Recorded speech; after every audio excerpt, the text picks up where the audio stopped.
जय माता दी। प्रेम से बोलिए संतोषी माता की जय। आज शुक्रवार के दिन आप सुनिए संतोषी माता की व्रत कथा। एक बुढ़िया थी और उसके 7 बेटे थे।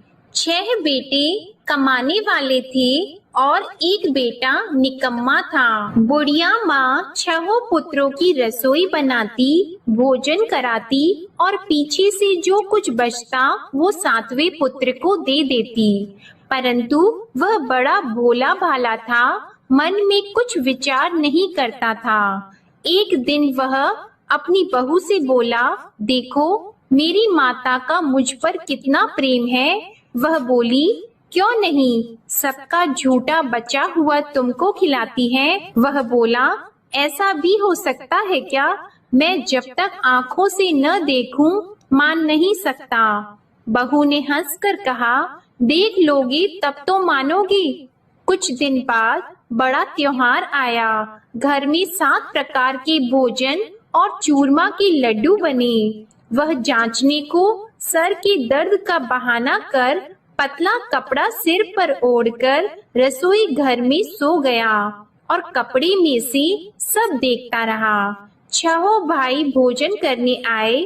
उसने देखा माँ ने उनके लिए सुंदर सुंदर आसन बिछाए, 7 प्रकार की रसोई परोसी। वह आग्रह करके जिमाती रही, वह देखता रहा। 6 भाई भोजन कर उठे, तब माँ ने उनकी झूठी थालियों में से लड्डुओं के टुकड़ों को उठाया और एक लड्डू बनाया। झूठन साफ करके बुढ़िया माँ ने पुकारा, उठ बेटा, 6 भाई भोजन कर गए, अब तू ही बेटा बाकी है, उठ और तू कब खाएगा? वह कहने लगा, माँ मुझे भोजन नहीं करना, मैं परदेश जा रहा हूँ। माता ने कहा, कल जाता तो आज ही जा। वह बोला, हाँ हाँ आज ही जा रहा हूँ। यह कहकर वह घर से निकल गया। चलते समय उसे बहू की याद आई। वह गौशाला में कंडे थाप रही थी। वह उसे जाकर बोला कि मेरे पास तो कुछ नहीं है, यह अंगूठी है, सो ले लो और अपनी कुछ निशानी मुझे दे दो। वह बोली कि मेरे पास क्या है, यह गोबर भरा हाथ है। यह कहकर उसकी पीठ में गोबर के हाथ की थाप मार दी और वह चल दिया। चलते चलते दूर देश में पहुंचा। वहां पर एक साहूकार की दुकान थी। वहां जाकर बोला, भाई मुझे नौकरी पर रख लो। साहूकार को नौकर की जरूरत थी। साहूकार उससे बोला, तू नौकरी पर रह जा। लड़के ने पूछा, तनख्वाह क्या रहेगी? साहूकार ने कहा, काम देखकर दाम मिलेंगे। साहूकार की नौकरी मिल गई। वह सवेरे 6 बजे से रात्रि 12 बजे तक नौकरी करने लगा। कुछ दिनों में दुकान का लेन देन, हिसाब किताब, ग्राहकों को माल बेचना, सारा काम करने लगा। साहूकार के 7-8 नौकर थे। वे सब चक्कर खाने लगे कि यह नया नौकर बहुत होशियार बन गया है। सेठ ने भी काम देखा और 3 महीने के अंदर ही उसे मुनाफे का साझीदार बना लिया। 12 वर्ष में वह नामी सेठ बन गया और मालिक सारा कारोबार उस पर छोड़कर बाहर चला गया। अब बहू पर क्या बीती वह सुनो। सास ससुर उसे दुख देने लगे। सारी गृहस्थी का काम करा के उसे लकड़ी लेने जंगल में भेजते। इस बीच घर की रोटियों के आटे से भी जो भूसी निकलती उसकी रोटी बनाकर रख दी जाती और फूटे नारियल की नरेली में पानी। इस तरह दिन बीतते रहे। एक दिन वह लकड़ी लेने जा रही थी कि रास्ते में बहुत सी स्त्रियां संतोषी माता का व्रत करती दिखाई दी। वहां यह खड़ी होकर कहने लगी, बहनों, यह तुम किस देवता का व्रत करती हो और इसके करने से क्या फल होता है? इस व्रत के करने की क्या विधि है? यदि तुम अपने इस व्रत का विधान मुझे समझाकर कहोगी तो मैं तुम्हारा बड़ा एहसान मानूंगी। तब उनमें से एक स्त्री बोली, सुनो, यह संतोषी माता का व्रत है। इसके करने से निर्धनता दरिद्रता का नाश होता है, लक्ष्मी आती है, मन की चिंताएं दूर होती हैं, घर में सुख होने से मन को प्रसन्नता और शांति मिलती है। निपुत्री को पुत्र मिलता है, प्रीतम बाहर गया हो तो शीघ्र आता है। कुंवारी कन्या को मनपसंद वर मिलता है। राजद्वार में बहुत दिनों से मुकदमा चलता हो तो वह भी खत्म होता है। कलह क्लेश की निवृत्ति हो, सुख शांति हो, घर में धन जमा हो, पैसा जायदाद का लाभ हो और भी मन में जो कुछ कामना हो वह सब इस संतोषी माता की कृपा से पूरी होती है। स्त्री कहने लगी, 1.25 आने का गुड़ चना लेना, इच्छा हो तो 5.25 आने का लेना या 1.25 रुपए का भी, सहूलियत के अनुसार ही लेना, बिना परेशानी श्रद्धा और प्रेम से जितना भी बन सके सवाया लेना। 5.25 पैसे से 5.25 आने तथा इससे भी ज्यादा शक्ति और भक्ति के अनुसार ले लेना। हर शुक्रवार को निराहार रहकर कथा कहना और सुनना। इसके बीच क्रम टूटे नहीं, लगातार नियम पालन करते रहना। सुनने वाला कोई न मिले तो घी का दीपक जलाकर उसके आगे जल के पात्र को रखकर कथा कहना, परंतु नियम न टूटे।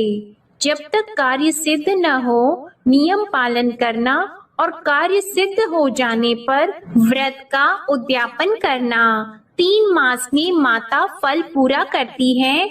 यदि किसी के खोटे ग्रह हो तो भी माता 1 वर्ष में अवश्य कार्य सिद्ध करती हैं। कार्य सिद्ध होने पर ही उद्यापन करना चाहिए, बीच में नहीं करना चाहिए। उद्यापन में 2.5 सेर आटे का खाजा तथा इसी अनुसार से खीर तथा चने का साग बनाना। 8 लड़कों को भोजन कराना। जहाँ तक मिले देवर, जेठ, भाई, बंधु, कुटुंब के लड़के लेना। न मिले तो रिश्तेदारों और पड़ोसियों के लड़के बुलाना। उन्हें भोजन कराकर यथाशक्ति दक्षिणा देना और माता का नियम पूरा करना।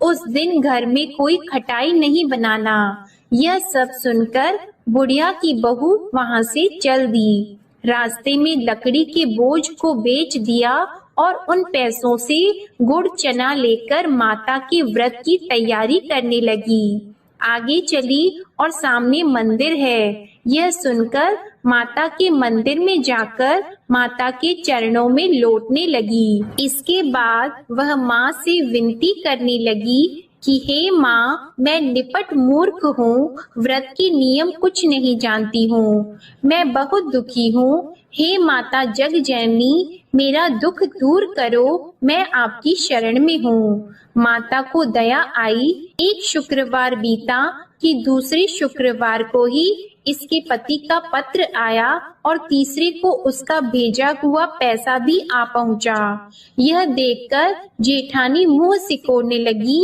इतने दिनों में इतना पैसा आया, इसमें क्या बढ़ाव है। लड़के ताने देने लगे कि काकी के पास अब पत्र आने लगे, रुपए आने लगा, अब तो काकी की खातिर बढ़ जाएगी, अब तो काकी बुलाने से भी नहीं बोलेगी। बेचारी सरलता से यह कहती है कि भैया पत्र आएगा, रुपए आएंगे तो हम सबके लिए अच्छा है। ऐसा कहकर आंखों में आंसू भरकर संतोषी माता के मंदिर में आकर मातेश्वरी के चरणों में गिरकर रोने लगी। माँ, मैंने तुमसे पैसा नहीं मांगा, मुझे पैसे से क्या काम है, मुझे तो अपनी सुहाग से काम है, मैं तो अपने स्वामी की दर्शन और सेवा मांगती हूँ। तब माता ने प्रसन्न होकर कहा, जा बेटी, तेरा स्वामी आएगा। यह सुनकर खुशी से वह बावली होकर घर जाकर काम करने लगी। अब संतोषी माँ विचार करने लगी, इस भोली पुत्री से मैंने कह तो दिया कि तेरा पति आएगा, पर आएगा कहाँ से? वह तो इसे स्वप्न में भी याद नहीं करता। इसे याद दिलाने तो मुझे ही जाना पड़ेगा। इस तरह माता उस बुढ़िया के बेटे के पास जाकर स्वप्न में प्रकट होकर कहने लगी, साहूकार के बेटे, सोता है या जागता है? वह कहता है, माता सोता भी नहीं हूँ, जागता भी नहीं हूँ, बीच में ही हूँ, कहो क्या आज्ञा है। माँ कहने लगी, तेरा घर बार है या नहीं? वह बोला, मेरा सब कुछ है माता, माँ बाप भाई बहन बहू क्या कमी है? माँ बोली, पुत्र तेरी घरवाली कष्ट उठा रही है, माँ बाप उसे दुख दे रहे हैं, वह तेरे लिए तरस रही है, तू उसकी सुध ले। वह बोला, हाँ माता, यह तो मुझे मालूम है, परंतु जाऊं कैसे? परदेश की बात है, लेन देन का कोई हिसाब नहीं, कोई जाने का रास्ता नजर नहीं आता, कैसे चला जाऊं? माँ कहने लगी, मेरी बात मान, सवेरे नहा धोकर संतोषी माता का नाम लेकर घी का दीपक जलाकर दंडवत कर दुकान पर जा बैठना। देखते देखते तेरा लेन देन चुक जाएगा, जमा माल बिक जाएगा, सांझ होते होते धन का ढेर लग जाएगा। अब तो वह सवेरे बहुत ही जल्दी उठकर मित्र बंधुओं से अपनी सपने की बात कहता है। वे सब उसकी बात अनसुनी करके खिल्ली उड़ाने लगे। कहीं सपने भी सच्चे होते हैं? एक बूढ़ा बोला, देख भाई मेरी बात मान, इस तरह साच झूठ कहने के बदले देवता ने जैसा ही कहा है वैसा ही करना, तेरा क्या जाता है। अब बूढ़े की बात मानकर वह नहा धोकर संतोषी माता को दंडवत कर घी का दीपक जलाकर दुकान पर जा बैठता है। थोड़ी देर में वह क्या देखता है कि देने वाले रुपया लाए, लेने वाले हिसाब लाए। कोठे में भरे सामानों के खरीदार नगद में सौदा करने लगे। शाम तक धन का ढेर लग गया। मन में माता का नाम लेकर प्रसन्न होकर घर जाने के वास्ते गहना कपड़ा सामान खरीदने लगा। यहाँ के काम से निपट घर को रवाना हुआ। उधर बहू बेचारी जंगल में लकड़ी लेने जाती है। लौटते वक्त माताजी के मंदिर पर विश्राम करती है। वह तो उसका रोज रुकने का स्थान ही था।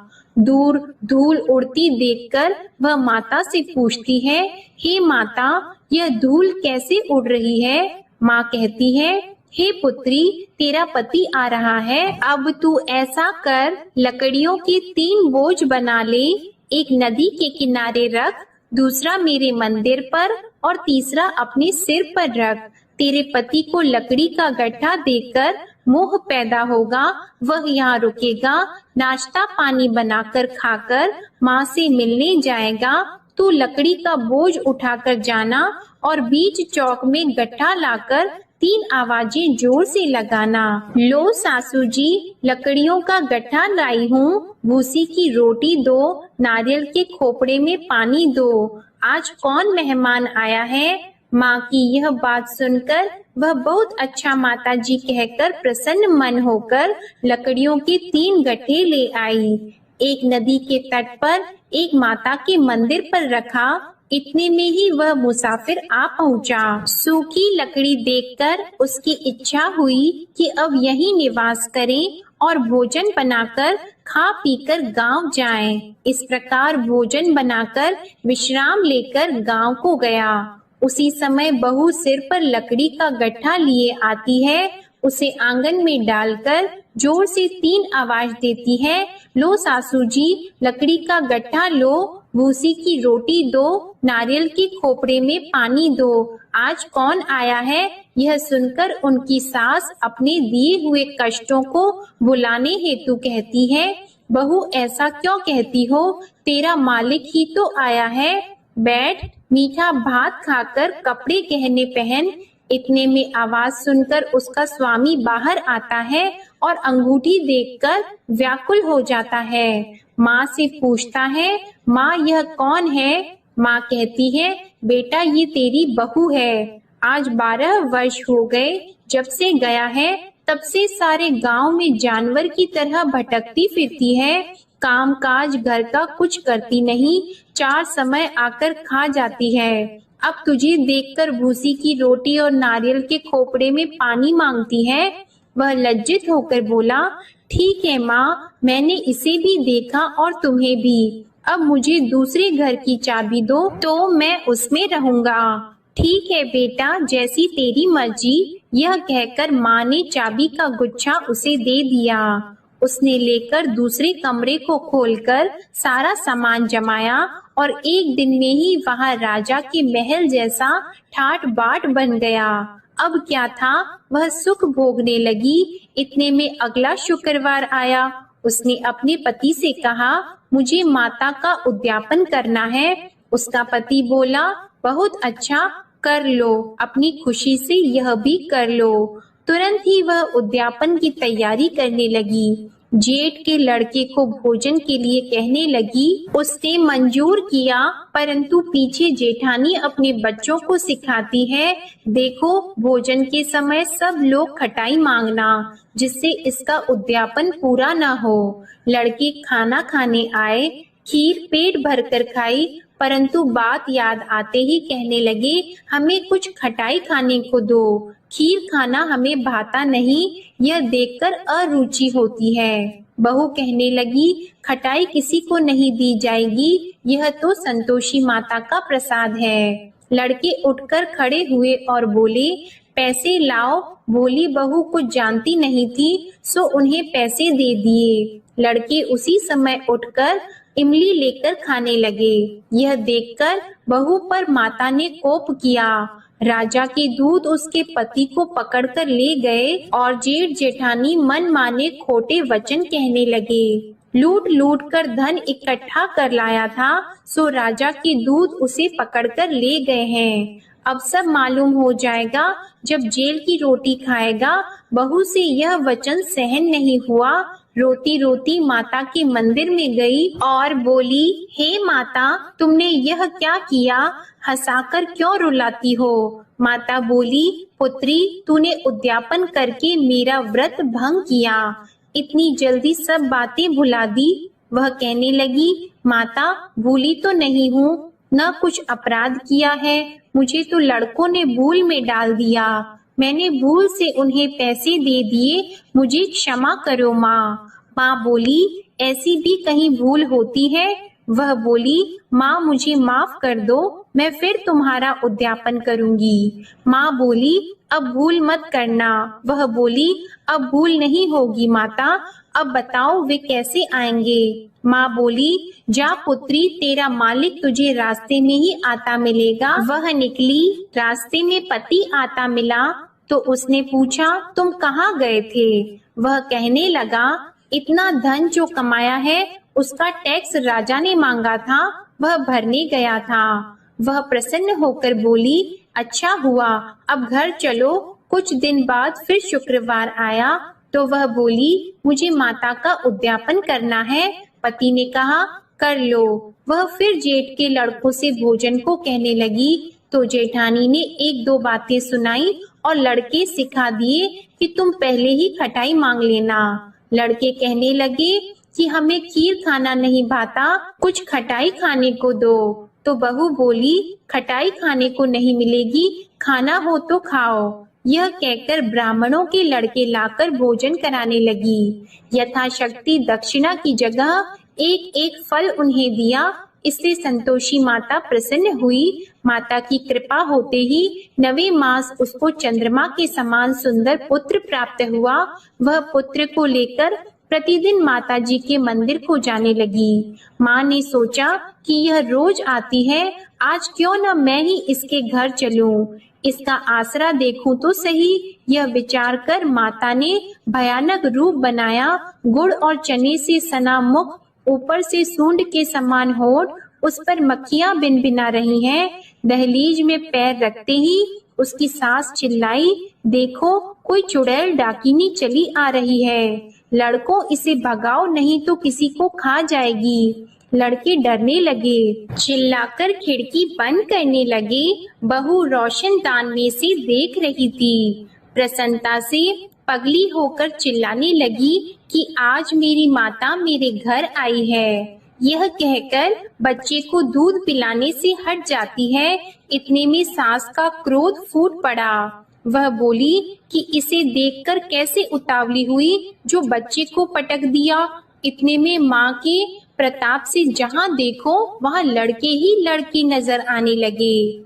बहू बोली, माँ जी, मैं जिनका व्रत करती हूँ यह वह संतोषी माता है। इतना कहकर झट से सारे घर के किवाड़ खोल दिए और सबने माता के चरण पकड़ लिए और विनती कर कहने लगे, हे माता, हम मूर्ख हैं, अज्ञानी हैं, तुम्हारी व्रत की विधि हम नहीं जानते हैं।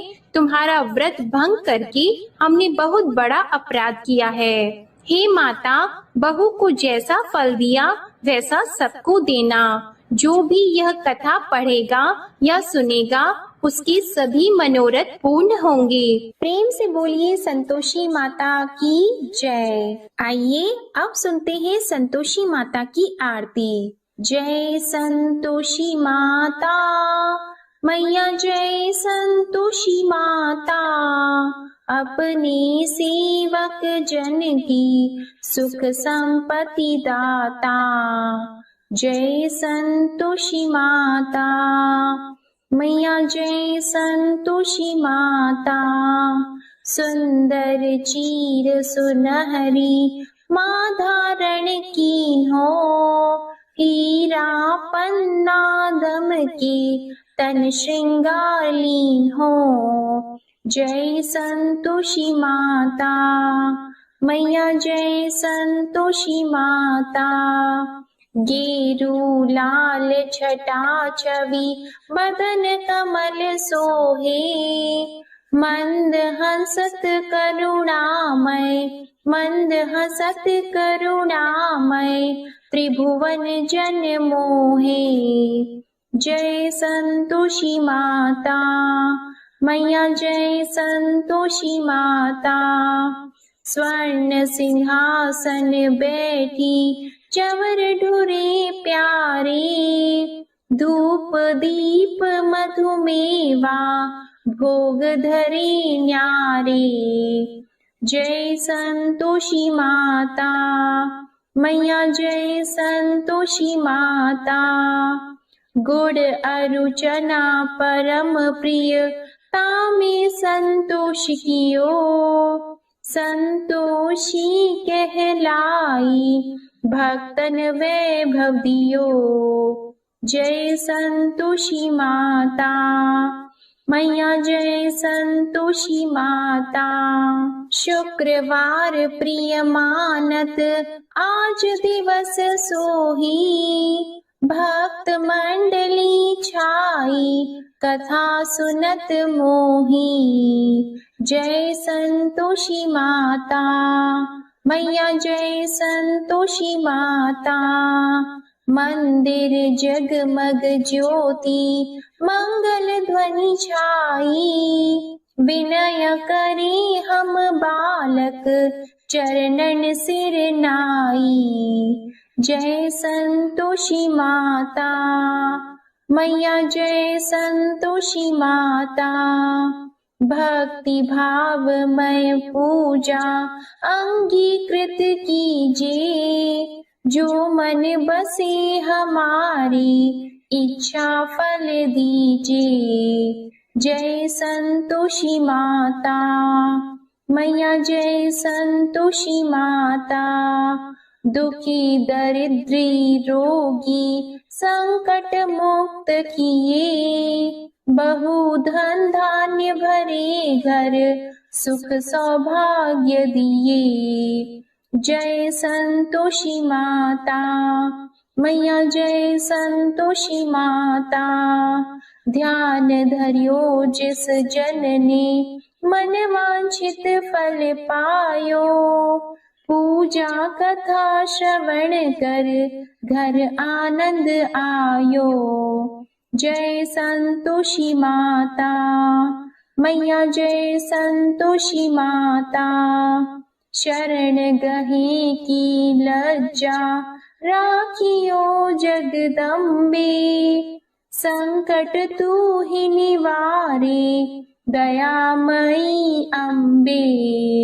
जय संतोषी माता मैया, जय संतोषी माता, संतोषी माँ की आरती जो कोई नर गावे, रिद्धि सिद्धि सुख संपत्ति जी भर कर पावे। जय संतोषी माता मैया, जय संतोषी माता, जय संतोषी माता। प्रेम से बोलिए संतोषी माता की जय। आपको आज की कथा पसंद आए तो वीडियो को लाइक करके चैनल को जरूर सब्सक्राइब करिएगा और कमेंट में संतोषी माता की जय भी जरूर लिखिएगा। इसी के साथ आज आप हमारे चैनल पर फाल्गुन मास महात्म्य की कथा को भी जरूर सुनिएगा। प्रेम से बोलिए संतोषी माता की जय।